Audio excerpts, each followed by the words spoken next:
Hi friends, ఈ వీడియోలో మనం తినే ఆహారం ఎలా జీర్ణమవుతుందో, మన జీర్ణ వ్యవస్థలో ఉండే వివిధ రకాల భాగాలు, అలాగే వాటి పనితీరు, ఇంకా మన జీర్ణ వ్యవస్థకు వచ్చే సమస్యలు, మనం తీసుకోవాల్సిన జాగ్రత్తలు వివరంగా తెలుసుకుందాం.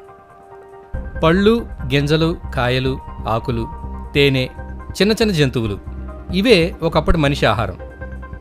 ఇవి జీర్ణం చేయడానికి మన జీర్ణ వ్యవస్థకు పెద్ద పనేం కాదు. కాఫీ, కూల్ డ్రింక్స్, చాక్లెట్లు, కట్లెట్లు, కేక్లు, బిస్కెట్లు, పిజ్జా, బర్గర్స్, పూరీలు, బజ్జీలు, ఫ్రెంచ్ ఫ్రైస్, మంచూరియాలు, ఇంకా బీర్లు, బిర్యానీలు ఇది నేటి ఆధునిక మనిషి యొక్క ఆహారం.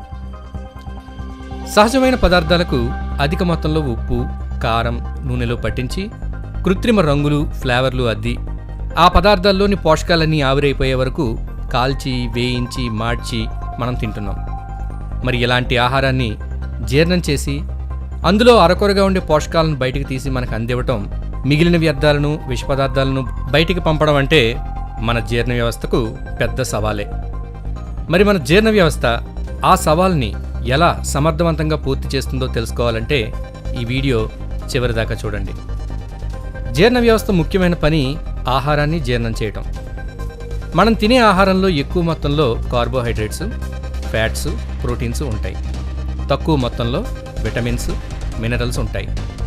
ఈ పోషకాలు నేరుగా రక్తంలోకి అబ్జార్బ్ కావు. మన జీర్ణ వ్యవస్థ మనం తిన్న ఆహారంలోని పోషకాలను సరళ రూపంలోకి మార్చి రక్తంలోకి పంపాల్సి ఉంటుంది. జీర్ణక్రియలో ప్రోటీన్స్ అమైనో యాసిడ్స్ గాను, ఫ్యాట్స్ ఫ్యాటీ యాసిడ్స్ గాను, ఇక పిండి పదార్థాలు స్టార్చ్, గ్లూకోజ్ గాను మార్చబడతాయి. జీర్ణం కాని వ్యర్థాలను బయటికి పంపడం, విష పదార్థాలను నిర్వీర్యం చేయటం, ఆహారంతో పాటు కడుపులోకి ప్రవేశించిన క్రిములను చంపడం ఇవన్నీ కూడా జీర్ణ వ్యవస్థ చేసే పనులే. మన జీర్ణ వ్యవస్థ నోటితో మొదలై పాయువు వరకు వివిధ భాగాలు ఒకదానికొకటి అతుక్కుని ఒక గొట్టంలాగా ఉంటాయి. ఈ గొట్టాన్నే ఎలిమెంటరీ కెనాల్ అంటారు.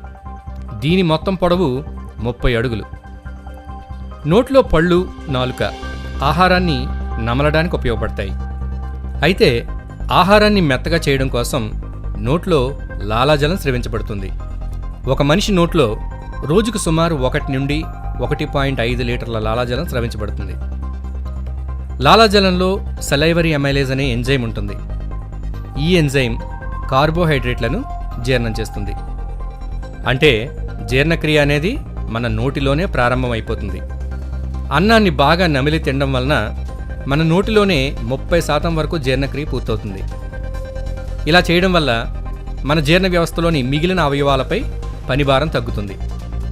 అయితే మనం తినేటప్పుడు ఆహారాన్ని చూస్తూ ఆ వాసనని ఆస్వాదిస్తూ తింటే సరైన మొత్తంలో లాలాజలం ఉత్పత్తి అయ్యి జీర్ణక్రియ సక్రమంగా జరుగుతుంది. ఏ టీవీ చూస్తూనో, మొబైల్లో మాట్లాడుతూనో తింటే జీర్ణక్రియ దెబ్బతింటుంది.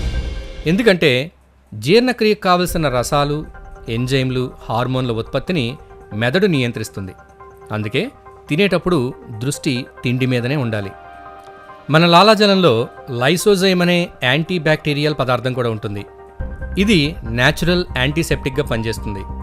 అందుకే మన శరీరంలో మిగిలిన భాగాల్లో వచ్చిన పుళ్ళు కంటే నోట్లో వచ్చిన పుళ్ళు త్వరగా మానిపోతాయి. కొన్ని రకాల జంతువుల లాలాజలంలో ఎన్జిఎఫ్ అనే మరొక పదార్థం ఉంటుంది. ఇది లైసోజైమ్ కంటే కూడా చాలా శక్తివంతమైంది. అందుకే జంతువులు వాటి గాయాలను నాలికతో నాకుతూ లాలాజలం ద్వారా వాటిని శుభ్రం చేస్తాయి. ఈ విధంగా చేయడం వల్ల వాటి యొక్క గాయాలు త్వరగా మానిపోతాయి. మన గొంతు భాగంలో వాయునాళం, ఆహారనాళం రెండూ పక్కపక్కనే ఉంటాయి. ఆహారాన్ని మింగేటప్పుడు పొరపాటుగా ఆహారం వాయునాళంలోకి వెళ్లే ప్రమాదం ఉంది. దీన్ని నివారించడానికి వాయునాళం పైన ఎపిగ్లాటిస్ అనే తలుపు వంటి భాగం ఉంటుంది. మనం ఆహారాన్ని మింగేటప్పుడు ఈ ఎపిగ్లాటిస్ వాయునాళాన్ని మూసి ఉంచుతుంది. ఒకవేళ పొరపాటుగా ఆహారం వాయునాళంలోకి వెళ్తే దగ్గు రూపంలో ఆహారం బయటికి వచ్చేస్తుంది. దీన్నే పొలమారడం అంటారు. పళ్ళు, నాలుక, లాలాజలం సహాయంతో మెత్తగా నమలబడిన ఆహారాన్ని బోలస్ అంటారు. ఇది ఈసోఫేగస్ అనే గొట్టం ద్వారా కడుపులోకి చేరుతుంది. ఇది సుమారు 25 సెంటీమీటర్ల పొడవుంటుంది. దీని కండరాలు ప్రత్యేక కదలికల ద్వారా ఆహారాన్ని జీర్ణాశయంలోకి నెడతాయి. ఈ కదలికల్ని పెరిస్టాలిసిస్ అంటారు. మనం ఏ భంగిమలో ఉన్నా పెరిస్టాల్సిస్ వలన ఆహారం ఎప్పుడూ కడుపులోకే ప్రయాణిస్తుంది. ఈసోఫాగస్ చివర ఉండే స్ఫింక్టర్ ఆహారాన్ని వెనక్కి రాకుండా ఆపుతుంది. కేవలం ఆహారం అరగనప్పుడు రివర్స్ పెరిస్టాలిసిస్ ద్వారా ఆహారం కడుపులో నుండి నోట్లోకి వస్తుంది. దీన్నే వామిటింగ్ అంటారు. ఈసోఫాగస్ ద్వారా ఆహారం జీర్ణాశయం అంటే స్టమక్లోకి ప్రవేశిస్తుంది. సాధారణంగా మన జీర్ణాశయంలో 1 లీటర్ ఆహారం పట్టే ఖాళీ మాత్రమే ఉంటుంది. అయితే జీర్ణాశయానికి బాగా సాగే గుణం ఉండటం వలన ఇది ఇంచుమించు 4 లీటర్ల వరకు ఆహారాన్ని హోల్డ్ చేయగలుగుతుంది. జీర్ణాశయం సైజు మనిషికి మారుతుంది. జీర్ణాశయంలో గాఢమైన హైడ్రోక్లోరిక్ యాసిడ్ ఉంటుంది. ఇది మన ఆహారంలోని క్రిములను నాశనం చేస్తుంది. అలాగే ఆహారాన్ని ఎసిటిక్గా మార్చేస్తుంది. మన ఆహారంలో ఉన్న ప్రోటీన్స్ జీర్ణం అవ్వాలంటే ఈ ఆహారం ఎసిటిక్గా మారాలి. మరి ఇంత గాఢమైన యాసిడ్ కడుపులో ఉంటే మన కడుపుకి ఏమి కాదా? జీర్ణాశయంలో ఉండే మ్యూకస్ పొర ఆ యాసిడ్ వలన కడుపు గోడలు కాలిపోకుండా కాపాడుతుంది.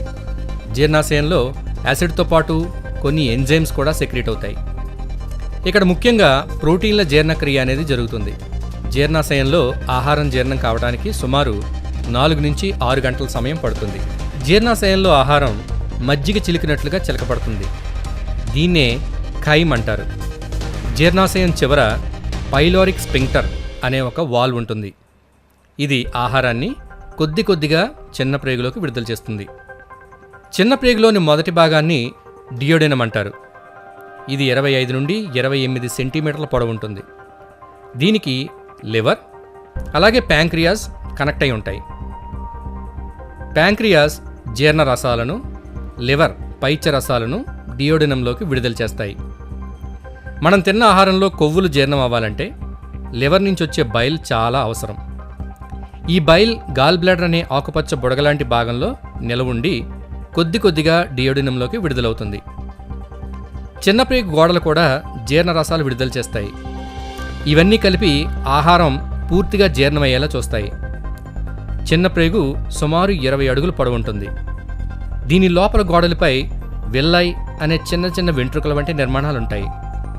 ఇవి జీర్ణమైన ఆహారంలోని పోషకాలను అబ్జార్బ్ చేసుకుని బ్లడ్లోకి పంపుతాయి. జీర్ణం కాని ఆహారం పెద్ద పేగులో ప్రవేశిస్తుంది. పెద్ద పేగు పొడవు 5 అడుగులు. కానీ చిన్న పేగుతో పోల్చితే ఇది 2 మందంతో ఉంటుంది. అందుకే దీన్ని పెద్ద ప్రేగు అంటారు. జీర్ణం కాని ఆహారంలోని నీరు, విటమిన్లు పెద్ద పేగులో రక్తంలోకి అబ్జార్బ్ అవుతాయి. పెద్ద పేగులో జీర్ణం కాని ఆహారం నుండి బ్యాక్టీరియా విటమిన్లను తయారు చేస్తాయి. ముఖ్యంగా విటమిన్ కే అలాగే బయోటిన్ విటమిన్స్ పెద్ద ప్రేగులు తయారవుతాయి. మిగిలిన వ్యర్థం మలంగా మారుతుంది. దీన్ని స్టూల్ అని అంటారు. ఇది రెక్టమ్ అనే భాగాన్ని చేరుకుంటుంది. ఇక్కడి నుంచి పాయు ద్వారా బయటికి విసర్జించబడుతుంది. జీర్ణ వ్యవస్థకు చెందిన కొన్ని ఆరోగ్య సమస్యలు, వాటికి గల కారణాలను తెలుసుకుందాం. యాసిడిటీ. కడుపులో యాసిడ్ ఎక్కువైతే మంట పడుతుంది. ఒక్కోసారి ఈ కడుపులో ఉన్న యాసిడ్ గొంతులోకి తన్నుకొస్తుంది. దీన్నే యాసిడ్ రిఫ్లెక్స్ అంటారు. తెలుగులో పుల్ల త్రేపులు అంటారు. యాసిడిటీకి ముఖ్య కారణాలు ఎక్కువగా స్పైసీగా ఉన్న ఫుడ్ తినడం, రాత్రుళ్ళు లేటుగా తినటం, కడుపు కిక్కిరిసినట్టుగా తినడం, ఇంకా ఆల్కహాల్ తీసుకోవటం, టీ కాఫీలు అధికంగా తాగటం మొదలైనవన్నీ కూడా యాసిడిటీకి కారణాలు. మంచి ఫుడ్ హ్యాబిట్స్ అలవాటు చేసుకోవడం ద్వారా దీన్ని నివారించుకోవచ్చు.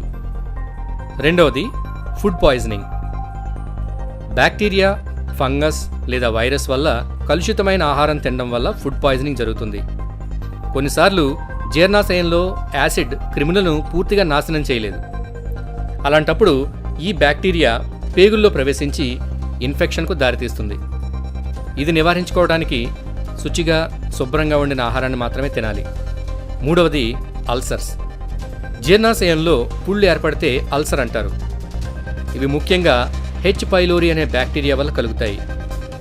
ఫ్రూట్స్, వెజిటబుల్స్ అధికంగా తినడం వలన దీనిని నివారించుకోవచ్చు.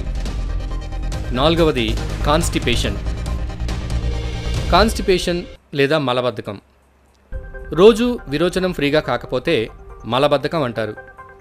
అధికంగా జంక్ ఫుడ్ తినడం, సరైన మొత్తంలో నీళ్లు తాగకపోవటం, ఆహారంలో పీచు పదార్థాలు తినకపోవటం మొదలైనవి ఈ కాన్స్టిపేషన్కి కారణాలు.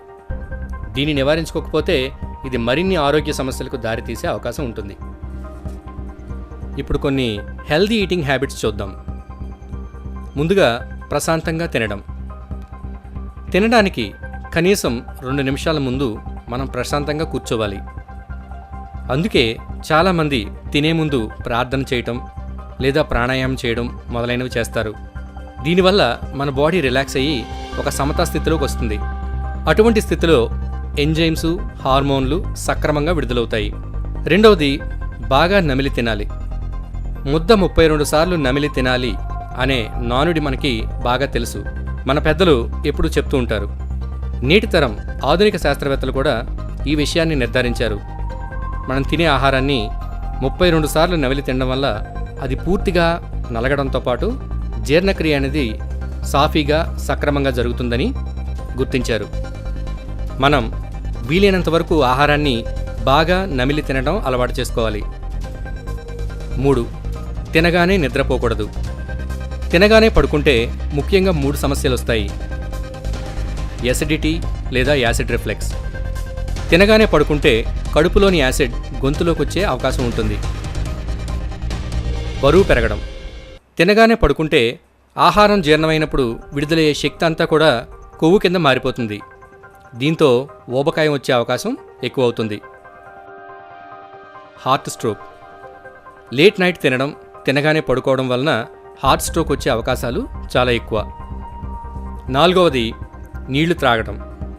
అన్నం తినడానికి 30 నిమిషాల ముందు, తిన్న తరువాత 1 గంట ఆగి నీళ్లు తాగాలి. ఈ విధంగా నీళ్లు తాగితే జీర్ణక్రియ సమర్థవంతంగా జరుగుతుంది.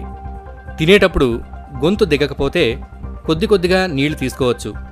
కానీ మరీ ఎక్కువ మొత్తంలో నీళ్లు తాగితే జీర్ణరసాలు పలచబడి జీర్ణక్రియ దెబ్బతింటుంది. 5వది, మనం తినే ఆహారంలో ఖచ్చితంగా పీచు పదార్థం ఉండేలా చూసుకోవాలి. అలాగే వండిన ఆహార పదార్థాలతో పాటు వండని ఆహార పదార్థాలు అంటే పళ్ళు, కాయగూర ముక్కలు, స్ప్రౌట్స్ మొదలైనవి కూడా మన ఆహారంలో భాగంగా చేర్చుకుంటే మన జీర్ణ వ్యవస్థని అలాగే మన ఆరోగ్యాన్ని కూడా కాపాడుకోవచ్చు. ఈ వీడియో మీకు నచ్చినట్టయితే లైక్ చేయండి. అలాగే ఈ వీడియోని మీ ఫ్రెండ్స్కి తప్పకుండా షేర్ చేయండి. మీ సలహాలు, సందేహాలు కామెంట్ బాక్స్లో పోస్ట్ చేయడం మర్చిపోకండి. మరొక ఇంట్రెస్టింగ్ టాపిక్తో నెక్స్ట్ వీడియోలో కలుద్దాం.